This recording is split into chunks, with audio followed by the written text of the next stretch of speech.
ಪ್ರಧಾನಿ ಮೋದಿ ಇತ್ತೀಚೆಗೆ ಒಂದು ಮಾತನ್ನು ಹೇಳಿದರು, ಪೆಟ್ರೋಲು ಮತ್ತು ಡೀಸೆಲ್ ಮಿತವಾಗಿ ಬಳಕೆಯನ್ನು ಮಾಡಬೇಕು ಅಂತೇಳಿ. ಇದ್ರ ಬೆನ್ನಲ್ಲೇ ರಾಜ್ಯ ಆಹಾರ ಇಲಾಖೆನ ಒಂದು ಸುತ್ತೋಲೆಯನ್ನು ಹೊರಡಿಸಿತ್ತು.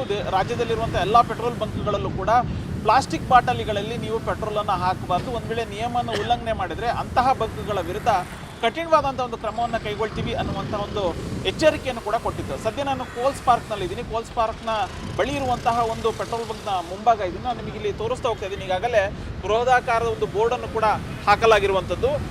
ಹಿಂದೂಸ್ತಾನ್ ಪೆಟ್ರೋಲಿಯಂಗೆ ಸೇರಿರುವಂಥ ಈ ಒಂದು ಬಂಕ್ನಲ್ಲಿ ದೊಡ್ಡ ಬೋರ್ಡ್ ಇದೆ, no petrol in plastic bottles or cans as per government rules ಅಂತ ಹೇಳಿ ಒಂದು ಬೋರ್ಡನ್ನು ಹಾಕಲಾಗಿದೆ.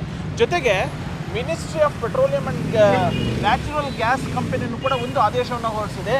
ಯಾವೆಲ್ಲ ಕಾರಣಕ್ಕಾದರೆ ಅನಧಿಕೃತವಾಗಿ ನಾವು ಪೆಟ್ರೋಲನ್ನು ತೆಗೆದುಕೊಂಡು ಹೋಗುವಂಥ ಸಂದರ್ಭದಲ್ಲಿ ಅಥವಾ ಸ್ಟೋರೇಜನ್ನು ಮಾಡುವಂಥ ಸಂದರ್ಭದಲ್ಲಿ ಯಾವ ರೀತಿಯಾದಂಥ ಅನಾಹುತ ಆಗುತ್ತೆ ಅನ್ನುವಂಥದ್ದನ್ನು ತಮಿಳುನಾಡಿನ ಒಂದು ಉದಾಹರಣೆಯನ್ನು ಕೊಟ್ಟು ministry of petroleum and natural gas ಒಂದು ಇಲಾಖೆ ಒಂದು ಆದೇಶವನ್ನು ಹೊರಡಿಸಿದೆ. ಸೊ ಆ ಆದೇಶದ ಪ್ರಕಾರ ನಾವು ಇಲ್ಲಿ ಬರುವಂತಹ ಅಧಿಕೃತವಾಗಿ ಅಂದರೆ ಬರುವಂತಹ ವಾಹನಗಳಿಗೆ ಹೊರತುಪಡಿಸಿದರೆ ಬೇರೆ ಯಾವುದೇ ರೀತಿಯಾದಂತಹ ಬಾಟಲ್ಗಳಾಗಿರ್ಬೋದು ಅಥವಾ ಪ್ಲಾಸ್ಟಿಕ್ ಬಾಟಲ್ ಆಗಿರ್ಬೋದು ಅಥವಾ ಕ್ಯಾನ್ಗಳು ಇದು ಯಾವುದರಲ್ಲೂ ಕೂಡ ನಾವು ಪೆಟ್ರೋಲನ್ನು ಹಾಕೋದಿಲ್ಲ ಅನ್ನುವಂತಹ ಒಂದು ದೊಡ್ಡದಾದಂತಹ ಒಂದು ಬೋರ್ಡನ್ನು ಕೂಡ ಹಾಕಲಾಗಿದೆ. ಜೊತೆಗೆ ಆ ಬೋರ್ಡಿನ ಪಕ್ಕದಲ್ಲೂ ಕೂಡ ministry of petroleum and natural gas ಇಲಾಖೆ ಹೊರಡಿಸಿರುವಂಥ ಆದೇಶವನ್ನು ಕೂಡ ಇಲ್ಲಿ ಹಾಕಿರುವಂಥದ್ದು. ಅಂದರೆ ಈ ಮೂಲಕ ಸರ್ಕಾರಿ ಆದೇಶವನ್ನು ಕಟ್ಟುನಿಟ್ಟಾಗಿ ಪಾಲನೆ ಮಾಡುವಂಥ ಕೆಲಸವನ್ನು ಈ ಒಂದು ಬಂಕು ಮಾಡ್ತಾ ಇದೆ. ಕೇವಲ ಎಲ್ಲಿ ಖಾಲಿ ಜಾಗ ಇರುತ್ತೋ ಆ ಎಲ್ಲ ಜಾಗಗಳಲ್ಲೂ ಕೂಡ ಗೌರ್ಮೆಂಟ್ ಆದೇಶವನ್ನು ಹಾಕುವಂಥ ಕೆಲಸವನ್ನು ಅಳವಡಿಸುವಂಥ ಕೆಲಸವನ್ನು ಬಂಕ್ನ ಮಾಲೀಕರು ಮಾಡಿದ್ದಾರೆ. ಸೊ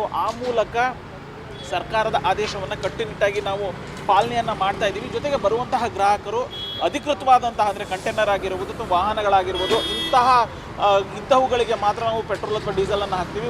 ಇದನ್ನು ಹೊರತುಪಡಿಸಿದರೆ ಬೇರೆ ಯಾವುದೇ ಮಾರ್ಗದ ಅಂದರೆ ಪ್ಲಾಸ್ಟಿಕ್ ಬಾಟಲ್ಗಳಾಗಿರ್ಬೋದು ಅಥವಾ ಕ್ಯಾನ್ಗಳ ಮೂಲಕ ನೀವು ಪೆಟ್ರೋಲು ಅಥವಾ ಡೀಸೆಲ್ನ ಹಾಕಿಸ್ಕೋಬೇಕು ಅಂತ ಬಂದರೆ ನಾವು ನಮ್ಮ ಬಂಕ್ನಲ್ಲಿ ನಾವು ಹಾಕೋದಿಲ್ಲ ಅನ್ನುವಂತಹ ಒಂದು ಕಡ್ಡಿ ತುಂಡು ಮಾಡದಂತೆ ಹೇಳುವಂಥ ಕೆಲಸವನ್ನು ಇಲ್ಲಿನ ಸಿಬ್ಬಂದಿ ಮಾಡ್ತಿದ್ದಾರೆ. ಕೇವಲ ಈ ಒಂದು ಬಂಕ್ ಅಲ್ಲ, ದೇಶದಲ್ಲಿರುವಂತಹ ಜೊತೆಗೆ ರಾಜ್ಯದಲ್ಲಿರುವಂತಹ ಎಲ್ಲ ಬಂಕ್ಗಳು ಕೂಡ ಇದೇ ಒಂದು ನಿಯಮವನ್ನು ಪಾಲನೆ ಮಾಡಬೇಕು ಅನ್ನುವಂತಹ ಒಂದು ಆದೇಶ ಈಗಾಗಲೇ ಹೊರಬಿದ್ದಿದೆ. ಸೊ ಎಷ್ಟರ ಮಟ್ಟಿಗೆ ಮುಂಬರುವಂಥ ದಿನಗಳಲ್ಲಿ ಈ ಆದೇಶ ಪಾಲನೆ ಆಗುತ್ತೆ ಅನ್ನುವಂಥದ್ದನ್ನು ಕಾದು ನೋಡಬೇಕು. ಕ್ಯಾಮ್ರಾ ಪರ್ಸನ್ ರವೀಂದ್ರ ಜೊತೆ ಉಲ್ಲಾಸ ಸ್ಕಿರ್ವಾಸ, guarantee news, Bengaluru. Guarantee news, ಸುದ್ದಿ ಖಚಿತ, ನ್ಯಾಯ ನಿಶ್ಚಿತ.